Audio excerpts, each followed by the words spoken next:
pasamos ya a la siguiente contribución, siguiente ponencia. El doctor Miguel Quel Benedicto, doctor en medicina y con varios másters universitarios, y que el tema que hoy nos va a aportar es el de las microdosis. Que yo sepa, es el único en el Estado español que está planteando esta cuestión desde hace ya 20 años, creo, o, bueno, ahora concretarás. Y es un tema que, una técnica que permitiría, usando los fármacos establecidos, los fármacos alopáticos, permitiría potenciar sus aspectos positivos y al mismo tiempo reducir enormemente los efectos secundarios y también el coste. Y esta técnica pues nos parece muy importante que se dé a conocer, y hemos incluso hablado de la posibilidad de que en breve pues haga algún curso. Él podría extenderse muchas horas. Hoy le he pedido que se circunscriba porque es una persona súper rigurosa. Nos conocemos desde hace unos 25 años o más, desde el tema del montaje SIDA.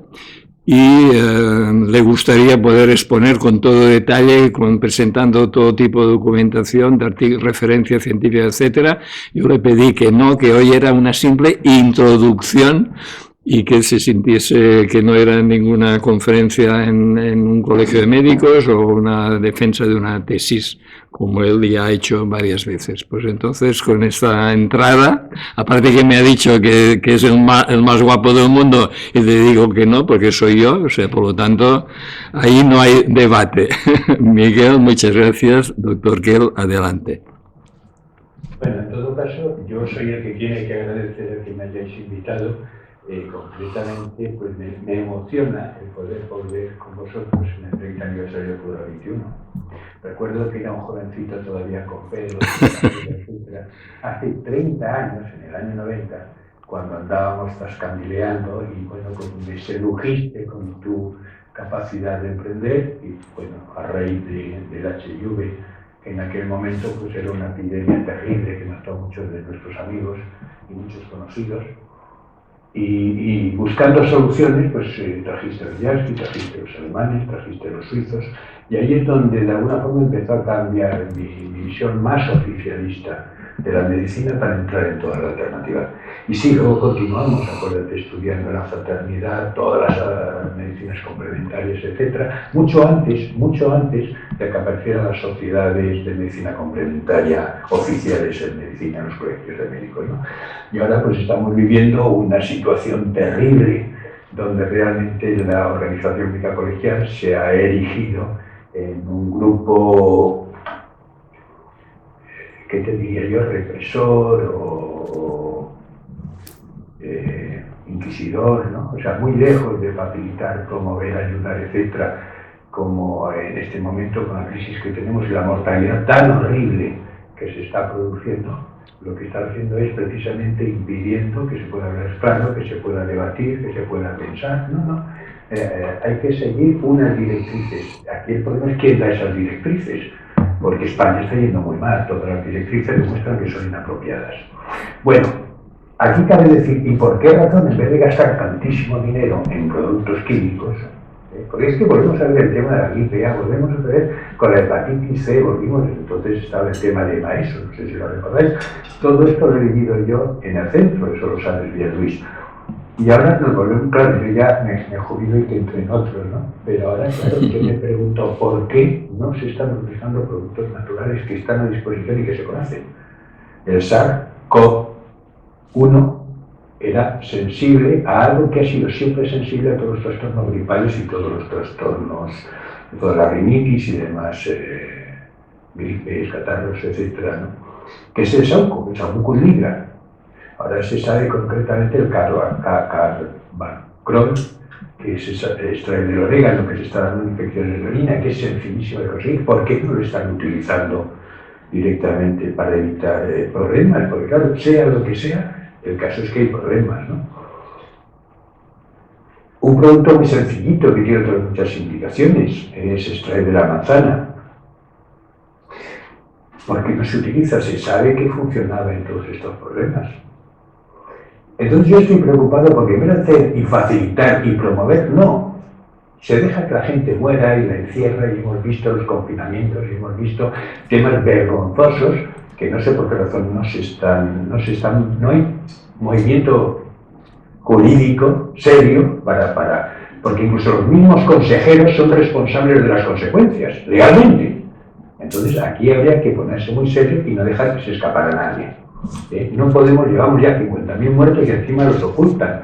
Pero son los atribuidos directamente al caso, que yo tengo montones de amigos muertos, dice la Sociedad Cardíaca, que en este momento está muriendo el doble de personas de corazón, sin contar todo el problema que estamos viendo en la Seguridad Social, que bueno, era la joya de la corona, no quiero decirte ¿no? Bien, y esto ya depende de nosotros, dejarnos de tonterías y hay que coger porque claro, llega un momento en que tenemos que tener miedo. Son nuestros seres queridos los que corren riesgo con el estado de la salud actual. Porque es que cuando se ha gastado el gobierno dinero en traer material, ha sido material inservible, pero el dinero era real. Entonces Ábalos, pues concretamente está en el Boletín Oficial del Estado. Ha contratado empresas que resulta que no tenían ni domicilio fiscal. O sea, bueno, es un escándalo, lo cojas por donde lo cojas. Entonces, yo ya he soflamado y he caldeado el ambiente. Ahora, si queréis, pasamos a la microdosis. Entonces, claro, si es que nos trae a decir, ¿qué interés tiene la microdosis? Pues que la medicina no está funcionando, que es una gran mentira, que nos viene con el cuento de que la ciencia, y luego la ciencia es mala ciencia, o está adulterada, ¿no? Entonces, Sí. claro, tenemos un sistema asistencial que nos dice que no, que todo el mundo está protegido. Primero, eso es falso, pero no me voy a extender, ¿no?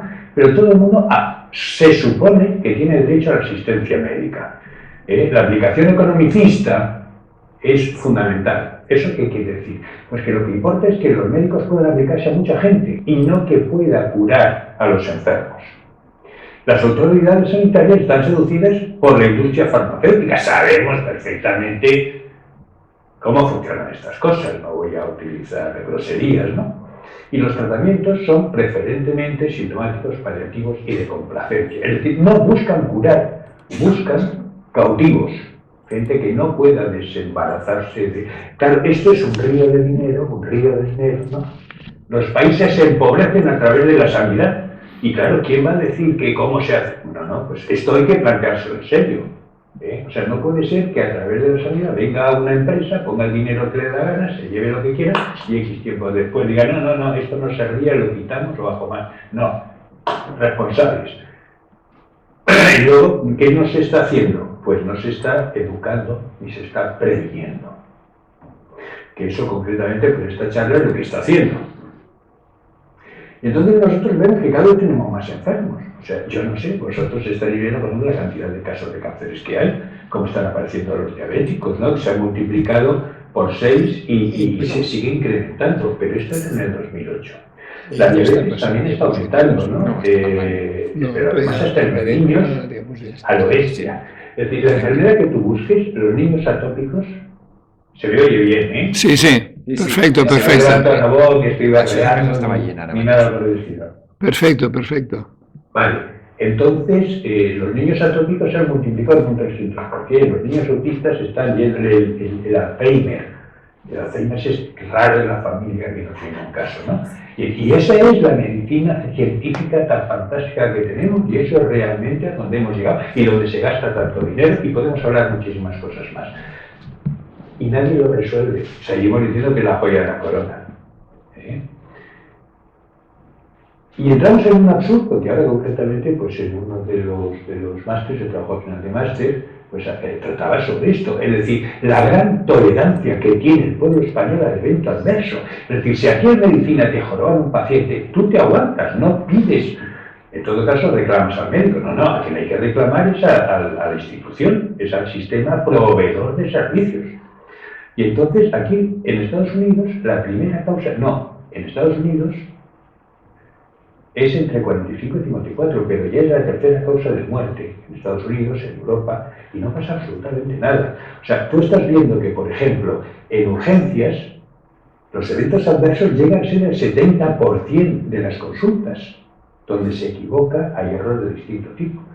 Donde en especialidad son el 50%. Es decir, estamos hablando de millones de personas cada año que caen bajo la máquina, ¿no?, masacradas por la sanidad española, bien por los médicos, bien por el sistema, bien por... Yo ahora recientemente fui a hacer una operación de apendicitis sencillita, pautada, controlada, etcétera, y acabé en intensivos.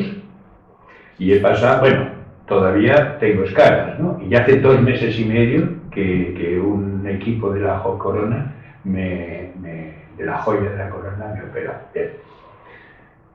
Claro, toda esta mortalidad que se está produciendo debido directamente a los medicamentos o a las interacciones de medicamentos, pues se deberían de intentar evitar, debería de afrontar de otra manera la situación, pero no se hace.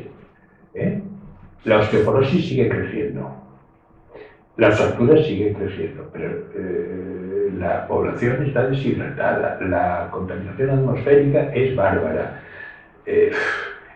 Dicen que no, muchísimas españolas nunca han ido el 17%. Estamos hablando de casi un quinto de las mujeres nunca han ido a un ginecólogo. Pero ¿qué clase de salud pública es esa, no? La diabetes, ya lo hemos dicho, se multiplica, etc., ¿no? Bueno, yo os he presentado un poco un problema muy grave que tenemos en sanidad. Yo creo que ha quedado bien claro, puedo extenderme.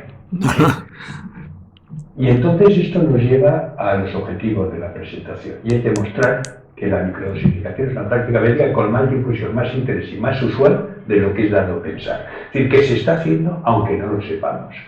Señalar un continuum desde las dosis tóxicas pasando por las dosis alopáticas a las microdosis hasta la homeopatía. Es decir, que en todas las concentraciones se puede conseguir un efecto médico.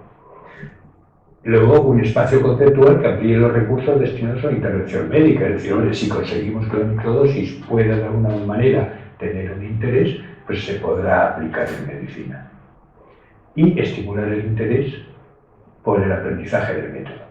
Esto se representa con este gráfico, ¿no?, donde desde los tóxicos a la alopatía, pasando a la microdosis, es una cuestión de dilución.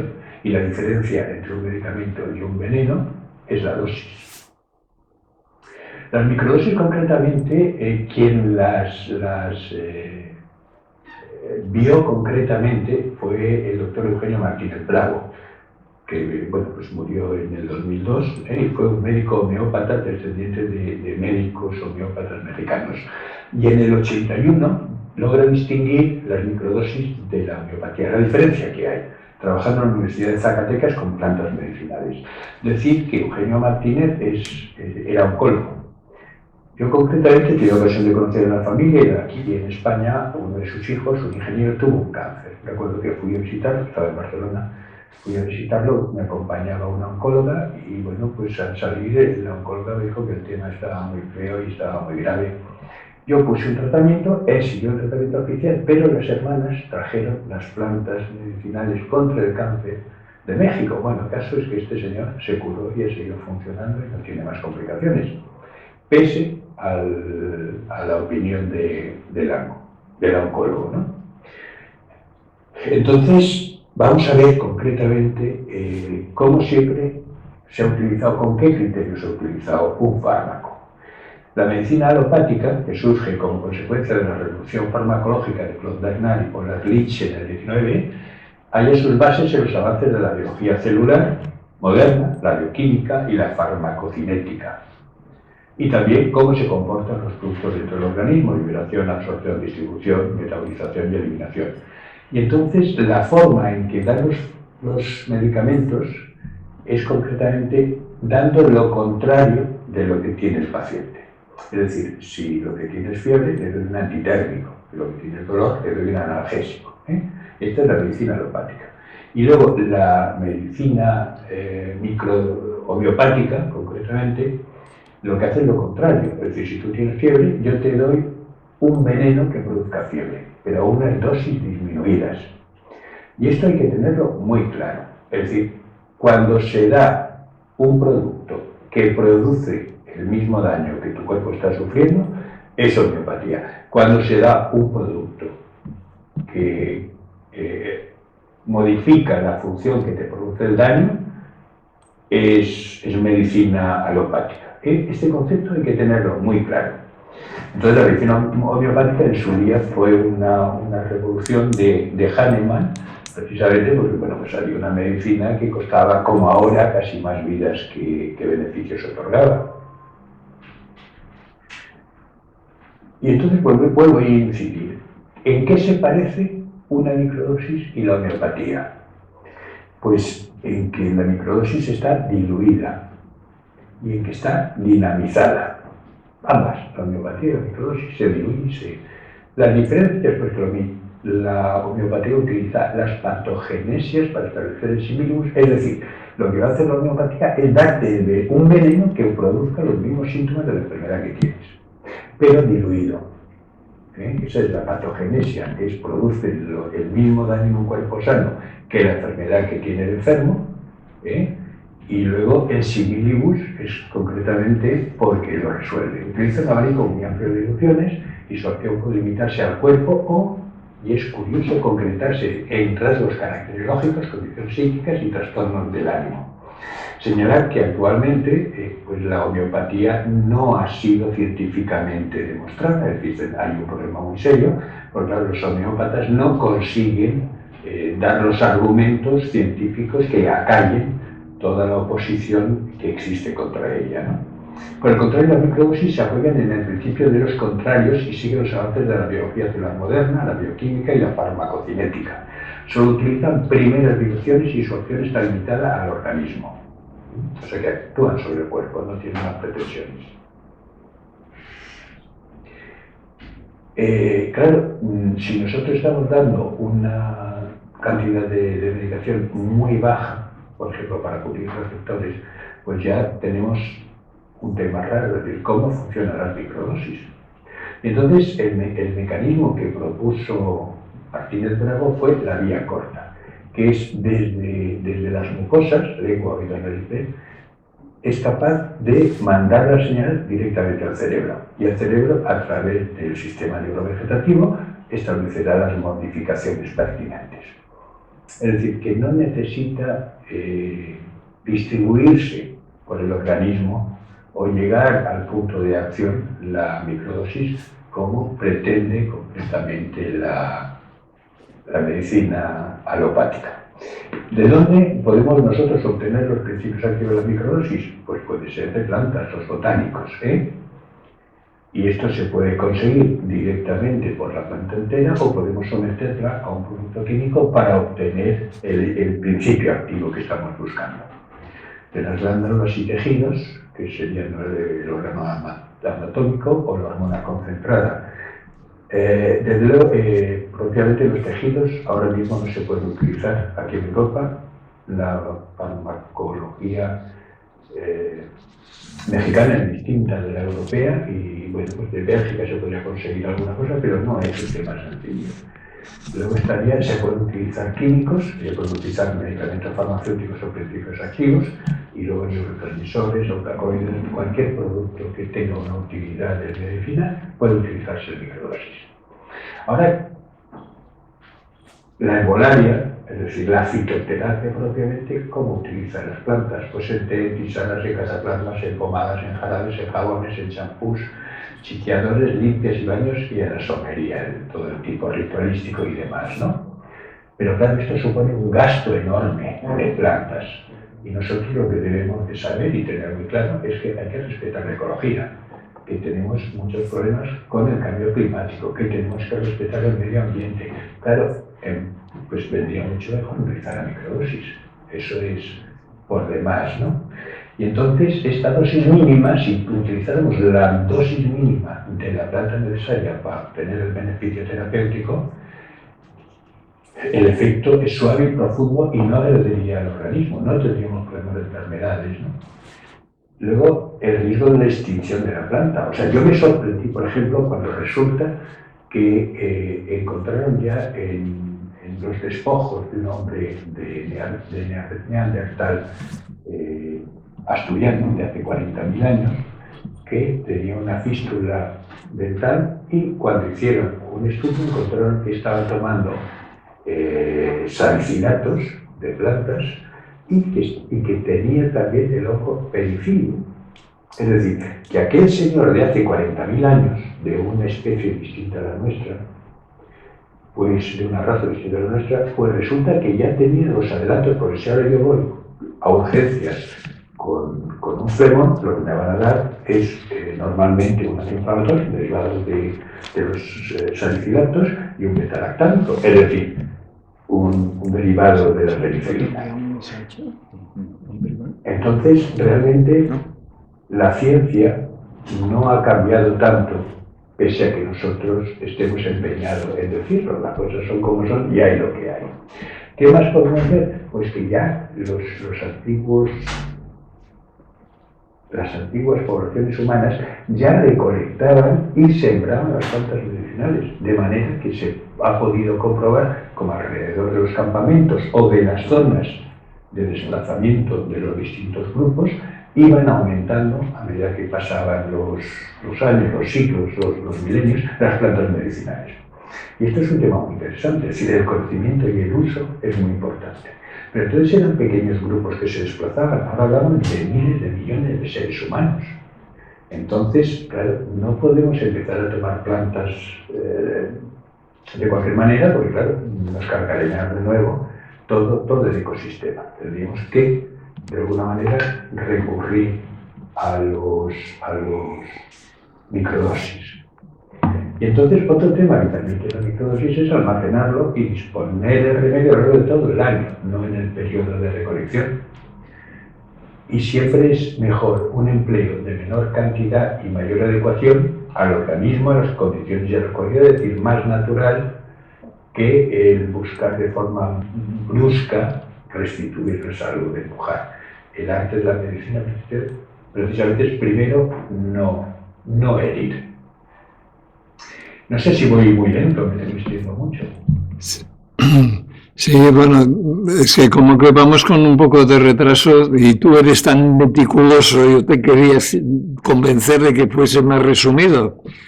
Mira, a las 12:05 así habría que acabar, ¿vale? Entonces me da tiempo, a eso lo pasamos a buena pluma. Bueno, entonces, ¿de dónde podemos obtener las plantas? Pues puede ser una planta fresca o una planta seca, que es la tintura, los aceites esenciales, la doble alcoholatura y de plantas secas, extracto fluido y polvo. Las esencias, por ejemplo, pues es el aceite esencial, ¿no? Que es muy concentrado, se utilizan 2 a 4 gotas por cada 10 mililitros de solución. Es decir, que sobre 10 mililitros de lo que serían 2 gotas, se tritura o licúa la parte seleccionada, se envasa en un frasco de cristal con tapa. Bueno, esto es como se prepararía. Yo he probado, pues por ejemplo, el aceite esencial de licrisio es muy eficaz en las reacciones alérgicas de mucosas y es un fantástico protector de membranas celulares. El aceite esencial de tomillo y orégano, potentes antibióticos de amplio espectro. El de aquilea o milenrama es un potente antiinflamatorio muy eficaz en diversas afecciones ginecológicas. Y el de albahaca es reconocido efecto del terreno digestivo y producir óptimos resultados como antidepresivo. Yo estoy diciendo, coge una botita de 30 mililitros, un frasco de 30 mililitros, rellénalo, a continuación pon 6 gotitas del producto, lo mueves para que se mezcle y te pones 2 gotas en la lengua 3 o 4 veces al día, después de hacer una impregnación. Fíjate si sale barato el remedio, porque el aceite esencial es muy barato. Y a esas dosis no te va a hacer ningún daño. No va a haber ninguna complicación, ¿no? Los fármacos también tenemos desde ampollas, jarabes, cápsulas, comprimidos o principios activos. Todo se puede pasar a microdosis. Asimismo, los tejidos en los países que la legislación lo permita también se pueden emplear. De hecho, pues es muy utilizada la placenta de mujer. Ahora está muy de moda el tema de las madres, los cordones, etc. Bueno, pues esto ya se está utilizando porque todos los principios activos, los factores de crecimiento, ya estaban directamente y ya se estaban utilizando, y tenían un montón de indicaciones.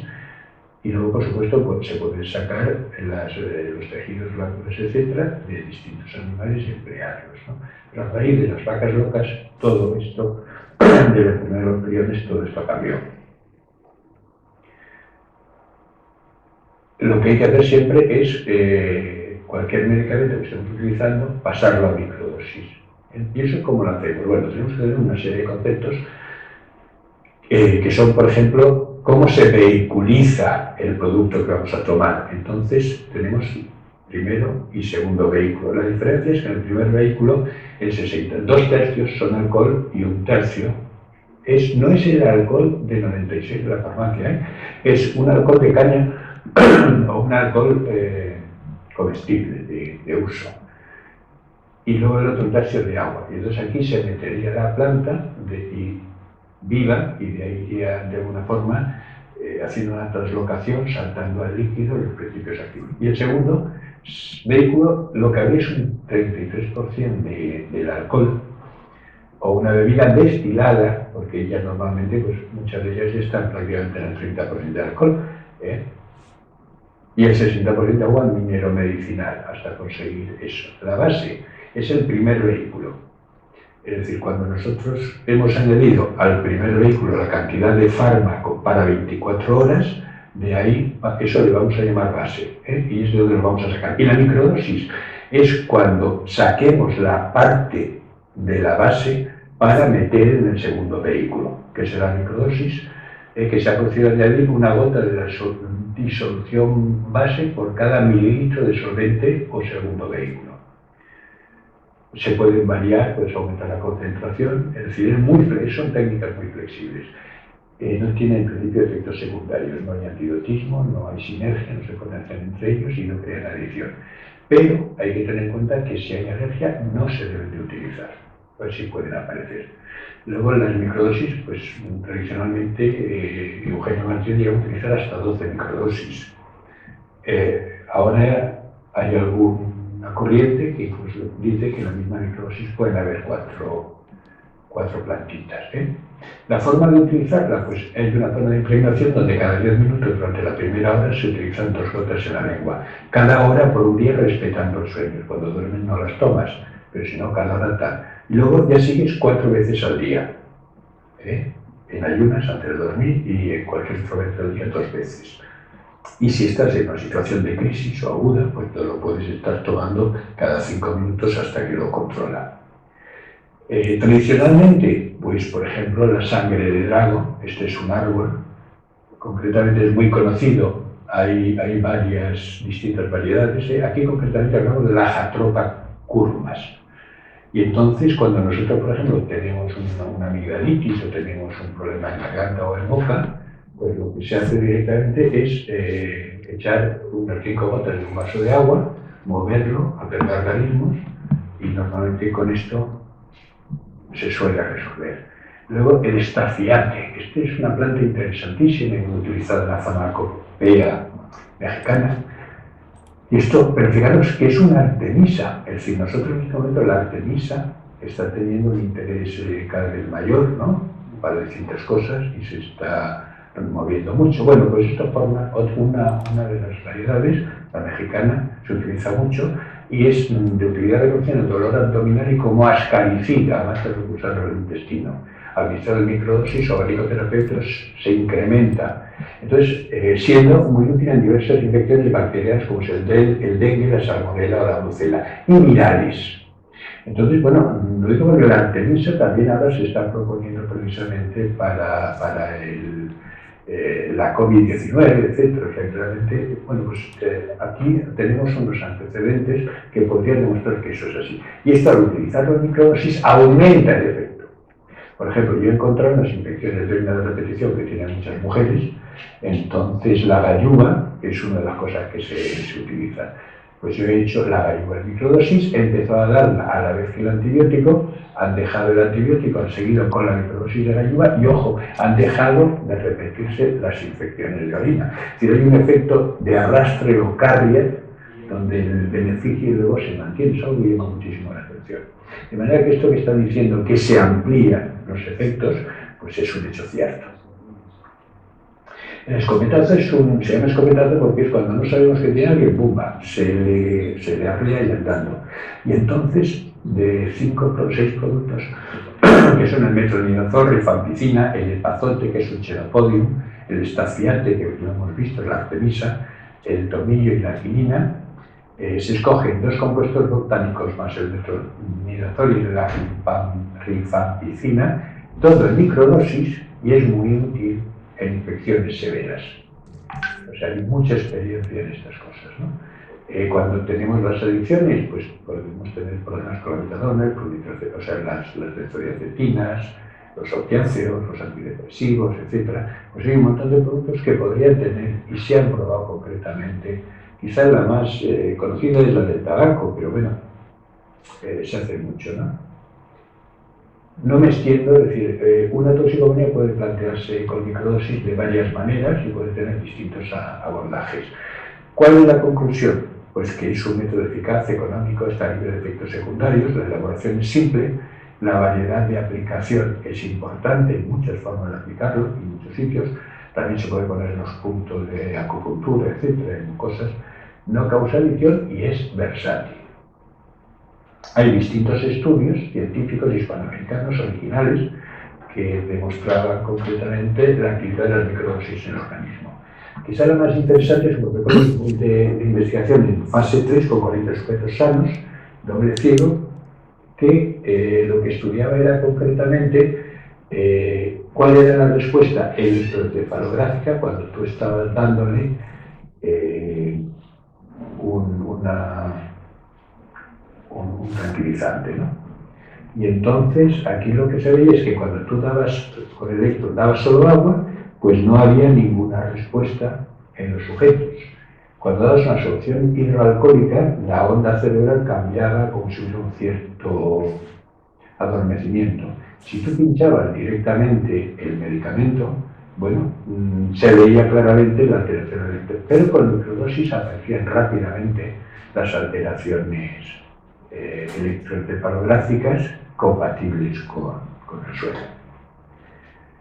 Y esto mismo pasaba también con la digital, que el microdosis comienza a funcionar entre 6 y 10 segundos tras su administración. O sea, pensar que, por ejemplo, vía oral, lo que es más rápido funcionando, pues es la aspirina y si no recuerdo mal, tarda 20 minutos en asimilarse. Sin embargo, cuando utilizas la microdosis, el mecanismo de acción es muy rápido.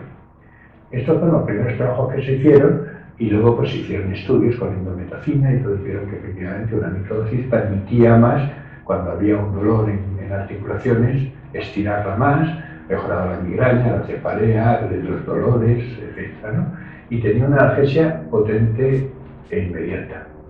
Utilizada en microdosis, pues se utiliza en distintas patologías y en ellas hemos visto pues un porcentaje muy alto, ¿no? De 602 pacientes con distintas patologías, pues 545 se curaron, 56 se mejoró y uno solo no experimentó ningún cambio. Esto no es sugestión, no es un efecto placebo, ¿eh? El efecto placebo podría actuar sobre un 30% de los pacientes, no sobre esos porcentajes. También resulta que la displasia mamaria, el pecho, ¿no?, pequeño y doloroso, reduciente y tal, pues también resulta que hace unas mejorías realmente importantes cuando se utiliza microdosis. Y hay un estudio de 214 pacientes con displasia que utilizan la sangre de Drau, que antes hablábamos, que era la jatropa, el estramonio, la lactura, agritos, el RUS y la placenta humana, con un resultado médico satisfactorio, el 96% para el proceso fibroquístico y el 99% para el dolor. El 95,8% de las mujeres presentaron una reducción de las formaciones benignas valorando con ecografía. Bueno, son estudios realmente muy interesantes. Podemos ver que bueno, se ha estudiado microdosis para la hipertensión, el alcoholismo, de acuerdo a los tratamientos al uso, ¿no? ¿Y los anglosajones? Bueno, los anglosajones es que utilizan las microdosis para ahorrarse la investigación, porque saben que es lo mismo y si efectivamente la investigación con microdosis actúa sobre cómo esperan que funcione, entonces ya pasan a dosis mayores, ¿no? La microdosis la tenemos en el varenicum, o sea que si nosotros miramos en el 1988 como anticonceptivo oral, pues vemos que las cantidades eran de miligramos prácticamente. En el 2006 aparece un producto en Minese que son 60 picogramos y 15, o sea, son cantidades realmente que han disminuido por 1000 las concentraciones que se estaban utilizando. Esto no es mentira, está delante de todo el mundo, ahora podemos negarlo. Y esto sigue funcionando y se sigue viendo, ¿no? Bueno, no me extiendo, el MINESE lo podemos ver. Y estudios en el ámbito anglosajón, pues la eritropoyetina combinante, por ejemplo, puede ponerla para lograr un incremento de la hemoglobina y burla los análisis. Esto lo pueden utilizar los deportistas. Y no se inhibe la producción de eritropoyetina endógena, como se pusiera de fuera, o los estudios clínicos randomizados, estudios de efecto antidepresivo de la escopolamina, y resulta que la microdosis tiene un efecto antidepresivo rápido en el trastorno depresivo mayor y el bipolar. Y bueno, el trabajo concluye que la escopolamina actúa como un antidepresivo rápido y robusto. La dosis útil es de 4 microgramos por kilogramo. Bueno, y Estados Unidos los antidepresivos los tienen meses y cada vez son más caros, cuando realmente esto sería baratísimo. Pero nadie tiene intención de hacer investigación si no, y claro, todo tiene. En la actualidad se utiliza la microdosis en muchas escuelas. La primera es microdosis, pero la oligoterapia catalítica son microdosis. Han reducido la cantidad de los elementos que están dando. En la microinmunoterapia son también microdosis. En la mesoterapia, en la homotoxicología, preparados suyos medicamentos. Es decir, que no saben que son microdosis, pero se está utilizando. Si se consiguiera de alguna manera un aumento de los grupos trabajando de forma sinérgica, sí se conseguiría una presencia realmente mayor, ¿no? Bueno, el mundo francófono tiene también sus distintos trabajos, no me entretengo, la oligoterapia, la mesoterapia, todo esto, la homotoxicología, ojo, que aunque está incluida la homeopatía, son microdosis. Recordar Similla Similium. Esto es muy bonito, pero no viene al cuento tampoco. En el síndrome de Down se hicieron unos estudios con microdosis con cerebro medulloespinal, placenta, oxígeno y el Williamsi, que es el peyote, sobre 250 enfermos con síntomas y parálisis cerebral, y comunicaron resultados alentadores, principalmente en la rehabilitación y también en la autonomía y el desenvolvimiento social de estos pacientes. Bien, hasta enfermedades incurables han visto que tienen realmente oportunidades de tener una evolución mejor si se emplea la microdosis. Bueno, estos son comparación entre la homeopatía, la microdosis y la microdosis, pero nos va a llevar mucho tiempo y vamos mal. Entonces, ¿cuál es la propuesta? Hay que considerar, hay que consolidar el uso del método, hay que protocolizar la técnica, que todos sepamos de qué hablamos y la hagamos igual. Concretar un arsenal terapéutico de elección, es decir, qué es lo que mejor va en cada una de las situaciones. Estudiar nuevas posibilidades de intervención, pues lo que pasa con el síndrome de Down, ¿no? Es que hay cosas que pueden funcionar bien. Diseños experimentales elegantes, buscar publicar en revistas especializadas y crear sociedades científicas. Todo esto está por hacer aquí en España. Luego hay una bibliografía. Y aquí doy por terminada mi intervención, casi cuadrando el tiempo.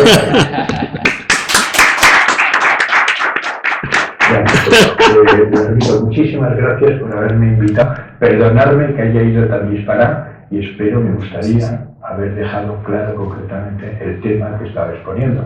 Sí, y yo quisiera... Preguntan si tiene visita, si tiene visita privada, preguntan. Preguntan si tienes visita privada. Sí, poniendo tu nombre en un buscador aparece el doctor Miguel Quel Benedicto. El más guapo del mundo. Eso creo que está censurado también, pero bueno. Bueno, bien, pero es que haga lo que haga, está a propósito, nunca es actividad. ¿Vale? Vale. Óyeme, no, que quiero retomar eso que proponías al final de consolidar esta técnica, pues animarte a que retomemos la colaboración y ayudar nosotros humildemente desde Prueba 21 a consolidar esto. Recuerda, por ejemplo, lo del MINESE. Bueno, hay muchísimos trabajos que se están utilizando dosis reducidas y se están viendo concretamente efectos terapéuticos importantes. Es decir, que esto no es una tontería, ¿verdad? Se lo quiere comer todo el laboratorio. Vale. Pues vamos a retomar esta colaboración porque creo que sí que es importante y por eso la invitación a que nos dieses a conocer este tema tan interesante. Espera, Miguel, te voy a compartir pantalla ahora yo. Sí. A ver, un momentito. Que a ver si ves esto. A ver si reconoces a alguien aquí. No veo hasta ahora, vamos a ver. Es una foto añeja. Ay, ya ves, la veo. A ver. Es que tú sabes la de amigos que hemos tenido gusto de... Luego, si un caso, te la envío por correo, Bueno, pero Vale, sale sí, un señor muy guapo. Además, hay muchos amigos, éramos jóvenes todos, eran tan jóvenes. ¿No? Y entonces hicimos muchas cosas, mucha ilusión, realmente éramos auténticos terroristas, en el buen sentido de la palabra, ¿no? Porque íbamos contra el sistema, pero aportando datos. Y no nos equivocamos además cuando íbamos en contra de la ZT, en contra de los nucleósidos, en contra de... o sea, realmente, mil historias, pero se crearon los vínculos y los afectos, pero con el tiempo hemos dejado de vernos, aún no amistad. Y entonces, pues siempre yo, ¿qué quieres que te diga? Me resultan los amigos entrañables, ¿no? Pues me alegro mucho de haber retomado contacto. Lo dejamos aquí por hoy. Te adelanto que ahora el siguiente invitado es José Antonio Campoy, periodista y actualmente director de Discovery Salud, que es la única revista que creo está llevando una información importante frente a esta operación coronavirus. Pues va a ser un placer oírlo también. Muy bien, pues muchas gracias. Gracias a todos. Hasta pronto.